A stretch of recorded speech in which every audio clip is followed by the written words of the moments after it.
दोस्तों, आपने तो YouTube के ऊपर बहुत सारे अजीबोगरीब और हैरान कर देने वाले एक्सपेरिमेंट को तो देखा ही होगा। लेकिन क्या होगा जब किसी बुलेट प्रूफ ग्लास के ऊपर खोलता हुआ लावा को डाल दिया जाए? और अगर डायमंड के ऊपर भी खोलता हुआ लावा डाल दिया जाए तो क्या डायमंड पिघल जाएगा?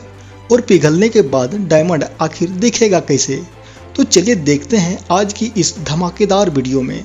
उससे पहले अगर आपने अभी तक इस चैनल को सब्सक्राइब नहीं किया है तो चैनल को सब्सक्राइब कर लें और वीडियो पसंद आए तो वीडियो को एक लाइक जरूर कर दें।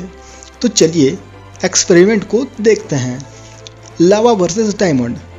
दोस्तों, अगर किसी हीरे के ऊपर कोई लावा डाल दिया जाए तो क्या हीरा पिघल जाएगा या डैमेज हो जाएगा या टुकड़े टुकड़े होकर बिखर जाएगा? तो चलिए इस एक्सपेरिमेंट को करके देखते हैं। एक बड़े से डायमंड के ऊपर जब इस खोलते हुए लावा को डाला गया तो यह हीरा इतना ज़्यादा गर्म हो गया कि यह लावा इस हीरे से जा चिपका और इस लावा को हीरे पर से छुटाने पर हीरे में कुछ क्रैक्स भी आ गए।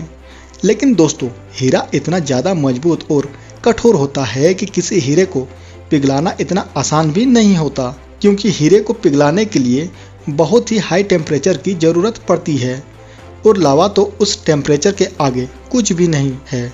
लावा वर्सेस बुलेट प्रूफ ग्लास। दोस्तों, आपने कभी ऐसे एक्सपेरिमेंट देखे हैं जिसमें खोलते हुए गर्मा गर्म लावा को कांच के ऊपर डाल दिया जाता है?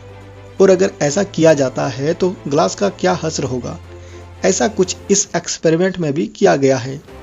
यहाँ सबसे पहले मेटल को पिघलाकर लावा बनाया गया और उस लावा को सबसे पहले नॉर्मल विंडो ग्लास के ऊपर डाला गया।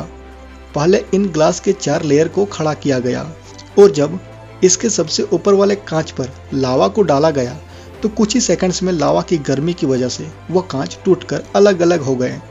और जैसे जैसे नीचे के ग्लास में खोलता हुआ लावा आता गया वैसे वैसे वो सारे कांच टूट के अलग हो जाते हैं। इसके बाद जब इसी लावा को फायर रेजिस्टेंट कांच के ऊपर डाला जाता है तो लावा डालने के कुछ सेकंड्स तक तो इस कांच के ऊपर तो कुछ भी नहीं होता, ना तो कांच टूटता है और ना ही इसमें कहीं कोई क्रैक आता है। लेकिन कुछ ही देर बाद लावा की गर्मी की वजह से यह कांच भी पिघलने लगता है। लेकिन पिघलने के बाद भी इस ग्लास में किसी प्रकार का क्रैक नहीं आता। लेकिन जैसे ही यह ग्लास ओवर हीट हो जाता है वैसे ही इसके ऊपर की परत पूरी तरह चटक जाती है। लेकिन इस फायर रेजिस्टेंट ग्लास के अंदर कोई भी छेद नहीं होता। और इस एक्सपेरिमेंट को देखने के बाद तो आपको अंदाज़ा लग ही गया होगा कि फायर रेजिस्टेंट ग्लास हाई से भी हाई टेम्परेचर को सहन कर सकता है। अब चलिए इसी लावा को बुलेट प्रूफ कांच के ऊपर डाल के देखते हैं। तो जैसे ही इस लावा को इस बुलेट प्रूफ कांच के ऊपर डाला गया तो काफ़ी समय तक तो इस ग्लास के ऊपर कुछ भी असर नहीं हुआ। लेकिन थोड़ी ही देर बाद इस कांच के ऊपर क्रैक्स आने लगे। लेकिन इस कांच के टुकड़े टुकड़े नहीं हुए, बस ऊपर से कुछ क्रैक्स ही आए। बाद में जब यह लावा ठंडा होने के बाद इस कांच के ऊपर से हटाया गया तो यह कांच नीचे से तो जल चुका था, लेकिन यह कांच नीचे से टूटा नहीं।